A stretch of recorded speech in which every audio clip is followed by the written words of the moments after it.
2023 के विधानसभा चुनाव में छत्तीसगढ़ की जनता ने मोदी की गारंटी पर विश्वास किया, हमारे देश के यशस्वी प्रधानमंत्री नरेंद्र मोदी जी पर विश्वास किया और जनादेश देकर हम लोगों को सरकार में बैठाया। तो हम लोग का फर्ज है कि मोदी की गारंटी को भी पूरा करें और जनता के सब सुख दुख का भी ख्याल करें। तो इस सुशासन तिहार के माध्यम से हम लोग, हमारे मंत्रीगण, हमारे सांसदगण, हमारे विधायकगण और हमारे जो निर्वाचित जनप्रतिनिधि हैं, सभी क्षेत्रों में जा रहे हैं। क्लस्टर बनाकर समाधान शिविर का आयोजन किया जा रहा है। 10 पंचायत, 15 पंचायत, कहीं 8 पंचायत, ऐसा पंचायतों का क्लस्टर बना के समाधान शिविर का आयोजन हो रहा है। और कहीं कहीं अचानक भी किसी गांव में जा रहे हैं और वहां पर किसी पेड़ के नीचे खटिया बिछवाकर वहां जन चौपाल लगाकर लोगों से संवाद कर रहे हैं और उनसे हालचाल पूछ रहे हैं। तो ये इस सुशासन तिहार का उद्देश्य है। और जैसे मैंने कहा कि 14 जिला का हमारा प्रवास हो चुका है, आज भी 3 जिला जाएंगे। और इस समाधान शिविर से एक तो सरकार की जितनी भी योजनाएं हैं उसको हमारे अधिकारी जनता के सामने में रखते हैं। विभिन्न विभागों का स्टॉल भी लगता है और योजनाओं की जानकारी भी हमारे अधिकारी जनता को देते हैं। और जो उनकी समस्याएं आती हैं तो कई छोटी मोटी समस्याओं का निदान तत्काल में हो रहा है। कल मैं एक जिले में था तो एक महिला बताई कि उसके पास राशन कार्ड नहीं था और कल ही वो समाधान शिविर में आई और उसका राशन कार्ड बन गया। तो इस तरह से किसी का राशन कार्ड बन जाता है, किसी का आयुष्मान कार्ड बन जाता है, किसी का आधार कार्ड बन जाता है और भी कई तरह की समस्याएं रहती हैं, उसका निपटारा हो जाता है। और बाकी तत्काल में जिस समस्या का निदान नहीं होगा, आने वाले 1 महीने में हमारे अधिकारी उसका समाधान करेंगे। तो इस तरह से सुशासन तिहार का प्रदेश की जनता को काफी लाभ होता है। और कल यहाँ पर 3 जिले का समीक्षा बैठक हुआ। सूरजपुर, कोरिया और एमसीबी तीनों जिले के अधिकारियों का बैठक हुआ।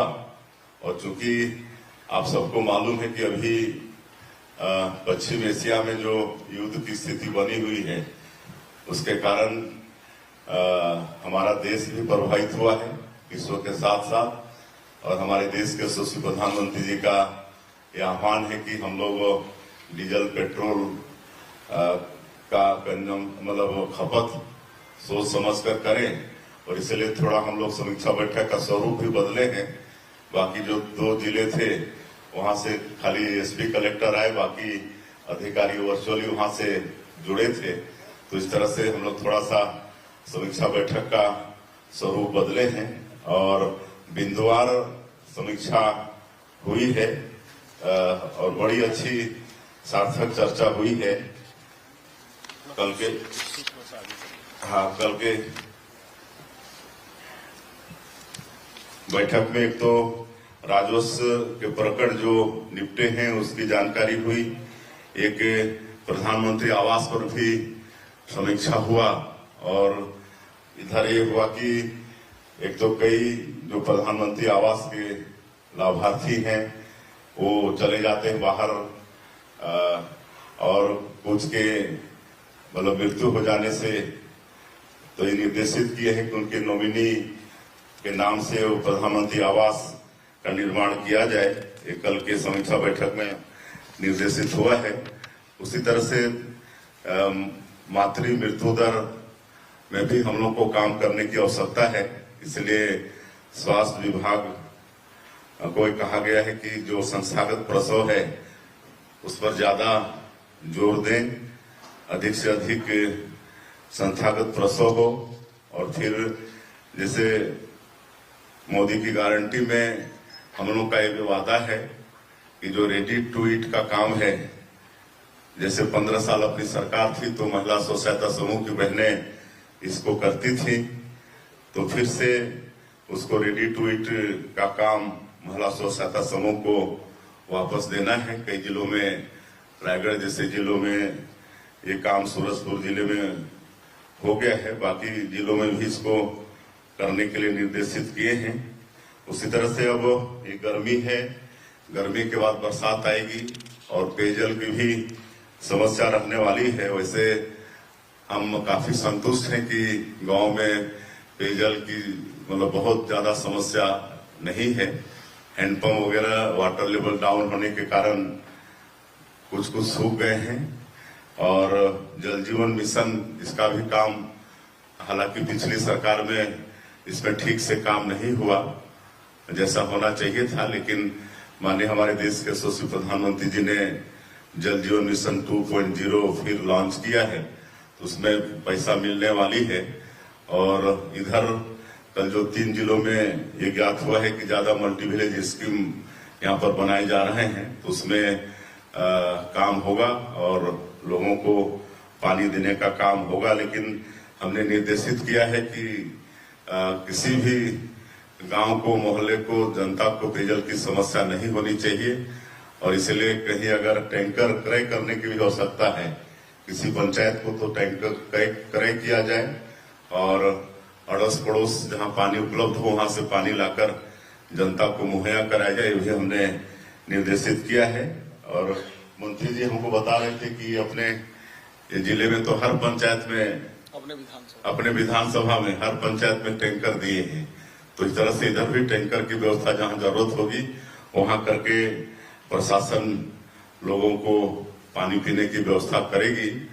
कुल मिला के निर्देशित किए हैं कि किसी भी जनता को पीने की पानी की समस्या नहीं होनी चाहिए और शुद्धता की दृष्टि से क्लोरीन टेबलेट वगैरह जो डाला जाता है हैंडपंप वगैरह में, वो सभी निर्देशित किए हैं कि उस समय पर हो जाए। और चूंकि ऐसे समय में जो गर्मी और बरसात का ज्वाइंट होता है, मौसमी बीमारी भी फैलने की आशंका रहती है, तो कल ये निर्देशित हुआ है कि सभी पीएचसी, सीएचसी और जो प्राथमिक स्वास्थ्य गांव का जो उप स्वास्थ्य केंद्र होता है उस सब में दवाई की व्यापक व्यवस्था हो, समय पर मतलब भागा दौड़ी मत हो, इसकी भी मतलब निर्देशन हुआ है। और एक तो भी सौभाग्य की बात है कि जो सीजी डायल 112 था 112, पहले 16 जिले में ही इसकी सेवा थी, लेकिन अभी माननीय हमारे देश के यशस्वी गृह मंत्री जी आए हुए थे, उनके करकमों से 400 डायल 112 वाहन उपलब्ध कराए हैं, तो इसकी सेवा बढ़ाकर पूरे 33 जिले में किया गया है। तो निश्चित रूप से इससे जो रिस्पांस टाइम भी थोड़ा ठीक नहीं था अपने प्रदेश का, क्योंकि वाहन ही कम थे, अब वो वाहन की उपलब्धता होने से रिस्पांस टाइम भी यहाँ पर ठीक हो जाएगा। उसी तरह से अभी धान बोनी का समय भी आ रहा है, इसलिए किसानों को धान का बीज और खाद वगैरह की आवश्यकता होगी और इस पर भी समीक्षा हुई है और सभी हमारे जो सोसाइटीज हैं वहां पर ये व्यवस्था हो रहा है, खाद बीज वगैरह पहुंच गए हैं। और कल एक गड़बड़ी भी शिकायत मिली थी कि कुछ खाद की काला बाजारी हुई है और उस पर हम लोगों ने सहकारिता विभाग के सहायक आयुक्त और लेखापाल को सस्पेंड किया है और रात में ही उसके बाद एक जगह से 350 बोरी खाद जब्त भी हुआ है, उसके ऊपर भी कार्रवाई हुई है। तो इस तरह से इस प्रदेश में एक स्वच्छ प्रशासन देने का भी प्रयास है। यहाँ कोई भी दोषीदार होगा और अपराध सिद्ध होने पर कड़ी से कड़ी सजा सरकार उसको देगी। तो खाद बीज की भी व्यवस्था प्रदेश में ठीक से होगा, ऐसा सरकार की चिंता है। और कल हम सूरजपुर जिले में रामपुर सुशासन तिहार में उतरे थे, वहां पर चौपाल लगाए थे, तो वहां पर एक हम तेंदुपत्ता का फड़ भी देखने गए थे। और ये तेंदुपत्ता जिसको हरा सोना कहा जाता है, और विशेषकर हमारा जो बस्तर और सरगुजा संभाग है, जहां पर करीब 12 से 13 लाख परिवार इस पर जुड़ा हुआ है, उनकी आजीविका उस पर जुड़ी हुई है। तो इसका भी कीमत 4,000 से बढ़ाकर 5,500 मानक बोरा किए हैं। चरण पादुका योजना जो पिछली सरकार में बंद हो गया था, उसको फिर चालू किए हैं। कल चरण पादुका भी बांटे हैं और लाभांश को भी हम लोग बोनस के रूप में वापस करते हैं। तो ये हुआ है। एक तो इस तरह से हम जब गांव में जा रहे हैं तो लोगों का बड़ा स्नेह मिल रहा है, और जो हम लोग सरकार के माध्यम से उनकी सेवा करना चाहते हैं तो राशन वगैरह सब समय पर पहुंच रहा है। पेयजल की भी थोड़ी बहुत कहीं तकलीफ है, लेकिन हमको लगता है कि जल जीवन मिशन 2.0 के आ जाने से वो भी दूर हो जाएगी, और बिजली वगैरह भी रहती है। और लगातार हम लोग बिजली के सेक्टर में भी सुधार करने का प्रयास कर रहे हैं। और एक तो कल एक मनोज सिंह और देव कुमारी वो अपने घर में बुलाए, उनकी बेटी का अन्नप्राशन का कार्यक्रम था और उनको पता चला कि हम आ रहे हैं, तो कल व्यवस्था करके रखे थे। और फिर नामकरण करने का भी आग्रह हुआ। हमने पूछा कि इसका नाम क्या रखे हैं, तो बोले आप ही को नामकरण करना है। मैं बोला अरे हम कैसे करें, हम पंडित थोड़े हैं। ये तो मुहूर्त वगैरह देकर राशि और सब निकाला जाता है। नहीं, आप ही को करना है। तो फिर साक्षी उसका नाम रखे, तो बड़ा खुश हुई। तो पिछले बार भी एक जिले में हम गए थे, तो उसी तरह से एक महिला अपने बेटे को ले आई हमारे पास और गोदी में दे दी। बोला क्या करना है? नहीं, इसका नामकरण आपको करना है। तो मैं बोला कैसे मैं कर सकता हूँ, मैं कोई पंडित थोड़े हूँ। नहीं, हम तो आप ही से सोचे कि आप ही इसका नामकरण करेंगे। तो हम पूछे कि कब पैदा हुआ है बच्चा, तो वो बोली कि रविवार को। तो हम बोले रविशंकर इसका नाम रहेगा।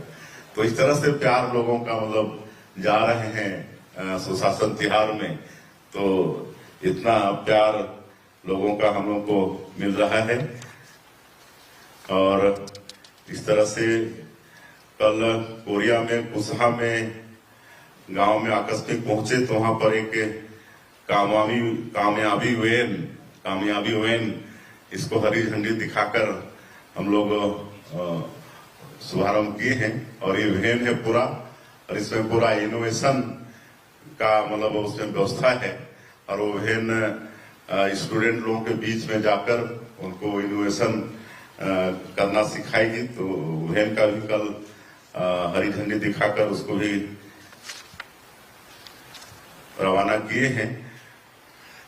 तो कुल मिला के सुशासन तिहार का अच्छा अनुभव हो रहा है। और आगे आने वाले समय में मोदी की गारंटी के जो काम है उसको तो अधिकांश हमारी सरकार ने पूरा किया है। और आगे स्वच्छ प्रशासन देने के लिए हम ई डिस्ट्रिक्ट को भी बढ़ावा दे रहे हैं। ई डिस्ट्रिक्ट वैसे तो डॉक्टर रमन सिंह जब मुख्यमंत्री थे तभी से शुरू हुआ है, लेकिन उसमें जो सेवाएं हैं उसको हम लोग बढ़ाकर सैकड़ों की संख्या में कर रहे हैं। अब छत्तीसगढ़ की जनता को घर बैठे ही बहुत सारी सेवाएं मोबाइल पर उपलब्ध हो जाएंगी, जैसे जाति प्रमाण पत्र है, निवास प्रमाण पत्र है, आय प्रमाण पत्र है, राजस्व का रिकॉर्ड है, बिजली बिल पटाना है, ये सब उसी सेवा से उनको उपलब्ध हो जाएगा। और अभी हम मुख्यमंत्री हेल्पलाइन शुरू करने वाले हैं और अगले महीने शुरू हो जाएगा। तो इसके लिए कर्मचारी ट्रेंड हो गए हैं, हमारा दफ्तर भी व्यवस्थित हो गया है और हेल्पलाइन टोल फ्री नंबर रहेगा। और कोई भी जनता उस नंबर पर फोन करके कोई भी अपनी जो समस्या है उसको रजिस्टर्ड जनता करा पाएगी। और सभी समस्याओं के समाधान का एक टाइम बाउंड होगा, और उस टाइम में अगर उसका समाधान नहीं होगा और अधिकारी अगर उसमें लापरवाही करता है तो अधिकारी के ऊपर भी सरकार एक्शन लेगी। तो इससे छत्तीसगढ़ की जनता को काफी आराम हो जाएगा, घर बैठे बहुत सारी समस्याओं का वो निदान करा पाएंगे। तो इस तरह से हम लोग जनता को जितना ज्यादा से ज्यादा सुविधा दे सकते हैं, एक अटल डिजिटल सेवा केंद्र भी खोल रहे हैं। हर पंचायत में, और अभी तक 6000 से ज्यादा पंचायतों में इसका काम शुभारंभ कर चुके हैं। इसमें भी वो CSC जैसा ही है या CSC है, उसी तरह से अटल डिजिटल सेवा केंद्र में ये जो सारे दस्तावेज के साथ साथ बैंकिंग की भी व्यवस्था उनको मिलेगी, वहां पैसे का भी ट्रांजैक्शन होगा। और पैक्स भी अभी नया खोले हैं, सहकारिता को ज्यादा बढ़ावा दे रहे हैं छत्तीसगढ़ के अंदर में, और 2058 पैक्स पहले से थे, 515 पैक्स अभी नया खोले हैं।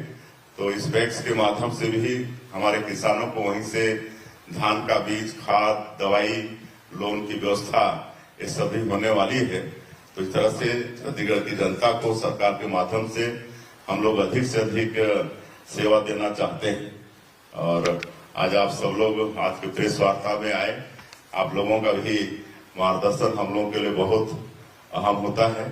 आप लोग की जो बताते हैं उससे हम लोग को आगे बढ़ने में बहुत सहयोग होता है। आप लोगों का मैं धन्यवाद करते हुए, कोई प्रश्न होगा तो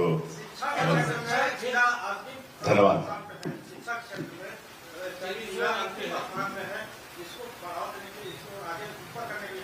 जी